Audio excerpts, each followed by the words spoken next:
All right, so today we're diving into something a little different. Different how? Our source material this time is a YouTube vlog. Oh, wow. Okay. Yeah, and not just any vlog. This is a house hunting vlog.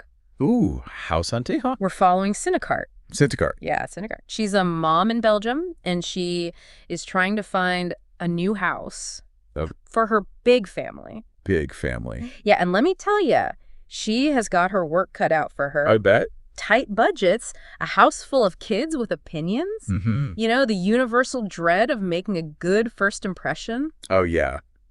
That's always tough, right? It never gets easier. Never. But this vlog, you know, it's fascinating. It's Yeah. not just about the real estate market in Belgium, but it's also like these cultural nuances of daily life there. Oh, right. Yeah. You get to see how people live. We see Cintikart navigating everything from, you know, language barriers to these unique holiday traditions. Yeah. And she's doing all this while trying to find the perfect place to call home. It's a lot. Speaking of first impressions, remember when Cintikart was worried about using her backup car for the house viewing? Oh, yeah, totally. I remember that. She was like so stressed about it. Well, I mean, who hasn't been there, right? Right. It's funny how we all try to present this, like, idealized version of ourselves, Yeah. even in something as practical as house hunting. You're right. You're totally right. It's like, are we trying to impress the landlord? Yeah. All right. Or are we like projecting our aspirations for this better life? Onto this potential new home. That's deep. It is a little bit, isn't it? That is such a great point. Thank you. Thank you. So today, let's unpack Cinikart's vlog. Okay, good. What can we learn about life in Belgium, the realities of raising a big family, Yeah. and maybe even pick up some house hunting strategies along the way? I'm always looking for some new strategies. All right, so the vlog starts with Cinikart's morning routine. Okay. She's out for a walk Healthy. before the sun is even up. Dedicated. She's talking about how fast life feels these days, I can relate to that. and she bumps into a neighbor. They have this charming exchange. Yeah, okay. They're trying to speak Dutch to each other. But get this, they both actually know a little Spanish. Interesting. But they still default to Dutch.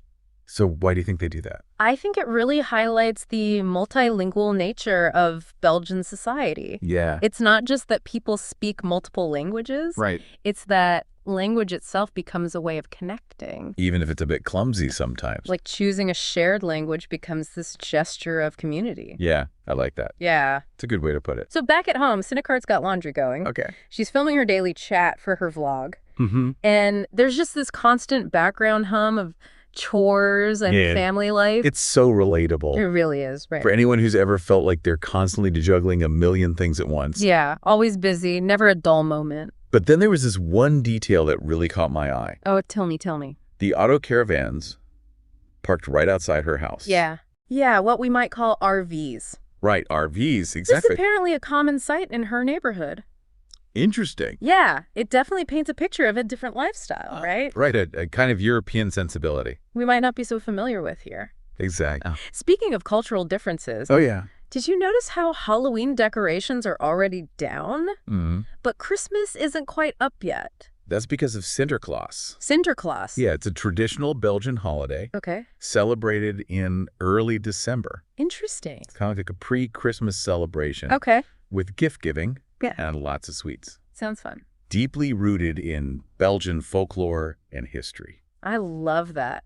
Makes you think about how different cultures mark the passage of time. Yeah, and celebrate in their own unique ways. Really cool.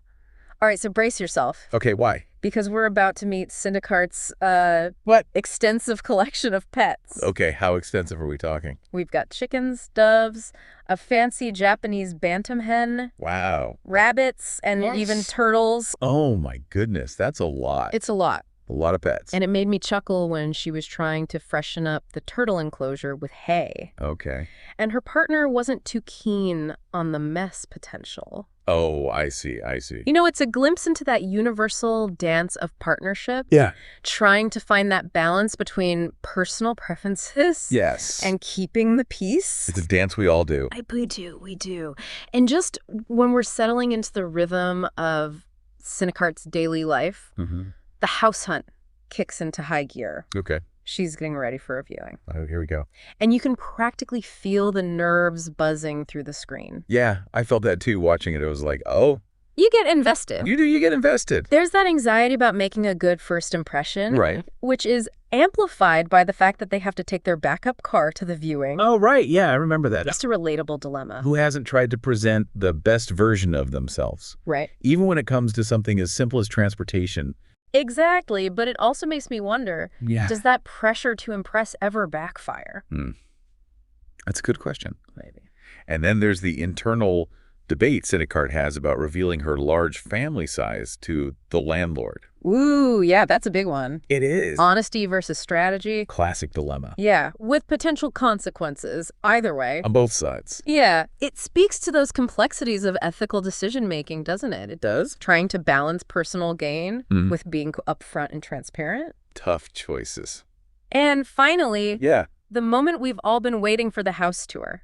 Here we go. The first thing Cintikart points out is this massive garage. Okay. Perfect for a workshop. Ooh. Or all sorts of projects. Cool. Then she shows us the bathroom. Okay. Which she describes as super nice. I love that super nice. It's intriguing, right? Yeah, it is. It makes you wonder, Yeah. Is it a particularly noteworthy feature in Belgian homes? Maybe. Or just a personal preference? What are the cultural influences on design aesthetics and what people prioritize in their living spaces? That's a good point. But then she mentions that the fireplace hasn't worked in 20 years. Oh, no. Red flag. A little bit. You have to wonder if there are other hidden quirks about the house. Yeah.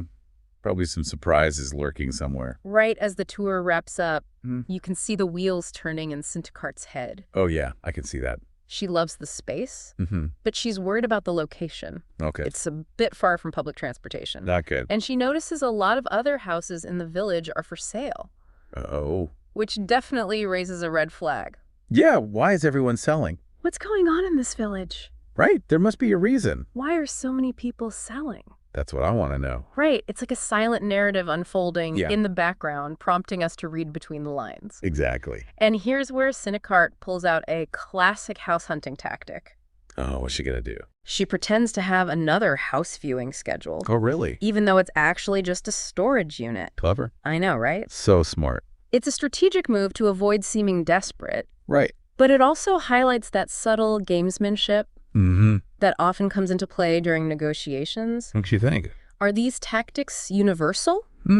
Or do they vary across different cultures and real estate markets? Good question. So, as we wrap up part 1 of our deep dive, Already. time flies. It does. Cintikart is facing a tough choice. She is. She's drawn to the potential of this house, but wary of the drawbacks. Understandable. Will the landlord accept her large family? Will she be able to outmaneuver the other potential renter? So many questions. Stay tuned for part 2, where we'll find out what happens next. So we left off with Cintikart. Right, with that house. Wrestling with this big decision about the house. She loved the space. She did. But some things are making her hesitant. Yeah, it was interesting to see her grappling with those doubts. Right. On the one hand, she was drawn to the character of the house, that massive garage. Yeah. But those 3 bedrooms, Yeah. for a family of 8, that was a definite sticking point. It makes you wonder, is it always about finding the perfect place? Right. Or is there an element of compromise? Involved in any house hunt. Yeah, that's the age-old question, isn't it? It really is. How much are we willing to adapt our needs to fit a space? Yeah. And how much do we hold out for a place that truly aligns with our lifestyle? It's a balancing act. And then Cintikart drops a little bombshell. Oh, what's that? She confesses to the viewers that she didn't fully disclose her family size during the house viewing. Oh, wow. I know. That moment really highlighted the ethical tightrope walk she was on. Yeah. You could see she was wrestling with that decision, trying to weigh the potential benefits against the sense of unease. Yeah. That comes with not being totally transparent. It's tough. It is. And remember how she even fibbed about having another house viewing scheduled? Oh, yeah, she did. Clever tactic. But it makes you think about those ripple effects. Right. Of those little white lies. Even if they seem harmless. In the moment. Right, exactly. It speaks to the power dynamics inherent in any negotiation. Right. You know? It's landlord versus potential tenant. Exactly. It's fascinating to consider how cultural norms might influence these dynamics. In different parts of the world. Yeah. So Cintikart decides to make a quick run to the grocery store. Okay. And even this errand. Gives us some cultural insights. Absolutely. We see her navigating a discount grocery store. Yeah. Picking up snacks for the kids, stocking up on essentials. It's a slice of life moment that reminds us that even in the midst of a major life event. Like a house hunt. Yeah. The daily routines continue. They do. Life goes on. They do. I noticed she picked up this mango drink. Okay. That was advertising no fat. On the packaging. On the packaging, yeah. It made me wonder if food marketing trends and health-conscious messaging differ across cultures. That's a great observation. Thanks. It's a subtle reminder. Yeah. That even something as seemingly universal as grocery shopping is shaped by cultural values and perceptions. And then there's the relatable moment. Oh, yeah, tell me. Where she buys 2 of everything. I do that. To avoid arguments among her 6 children. I get it. I get it. The joys of parenting a large family. The joys. So back at home, the family drama unfolds. Okay, here we go. The kids are buzzing with excitement. About the new house. About the potential new house. Yeah. Her husband is more cautious. Okay. Worried about the finances. Practical side of things. And the distance. Right. And Cintikart is caught in the middle, trying to process all these conflicting perspectives. It's a perfect microcosm of family dynamics, isn't it? It really is. Each member brings their own set of priorities and anxieties to the table. And it's up to the parents to navigate those differences and try to find a solution that works for everyone. And then Cintikart does something really interesting. Oh, what's that? She turns to the viewers. Oh, wow. Her online community for advice. I love that. She lays out the pros and cons, the uncertainties, and asks, what would you do? It's brilliant. I know, right? It's a brilliant way to engage the audience and foster a sense of participation. Totally. It also speaks to the power of online communities. Yeah, in the digital age. In the digital age. People are seeking advice and support from a wider network. From a wider network. Not just within their immediate circles. And the comment section explodes with a mix of encouragement and caution. Right. Some people saying go for it. Go for it. Others saying be careful. Yeah. Think about the downsides. Think it through. Exactly. It's like a virtual town hall meeting. It is. With everyone weighing in with their own experiences and perspectives. It highlights the diverse ways people approach risk, right. decision-making, and the pursuit of a better life for their families. So the big question remains. Yes. Will Cintikart decide to take the plunge? And pursue this house? Or will she heed the advice of caution and keep searching? The suspense is killing me. I know. She's got a lot to weigh. She does. The potential benefits of the house, the landlord's reaction to her large family. Right. The possibility of competition from another renter. Yeah. And, of course, her own internal compass. And as we wrap up part 2 of our deep dive, we're left to ponder, what does it really take? Yeah, what does it take? To find a place to call home. Good question. Is it about ticking off a list of practical requirements? Or is it more about a feeling, a sense of belonging? That transcends the physical space? That's a question that resonates with all of us, doesn't it? It does. Whether we're actively searching for a new home, settling into a new place, or simply reflecting on what makes a space feel truly ours. So much to unpack. So much. I know. Let's find out Cintikart's final decision. Yes. And what this house hunt ultimately reveals about our shared human experiences. I can't wait. In part 3 of our deep dive. Yeah.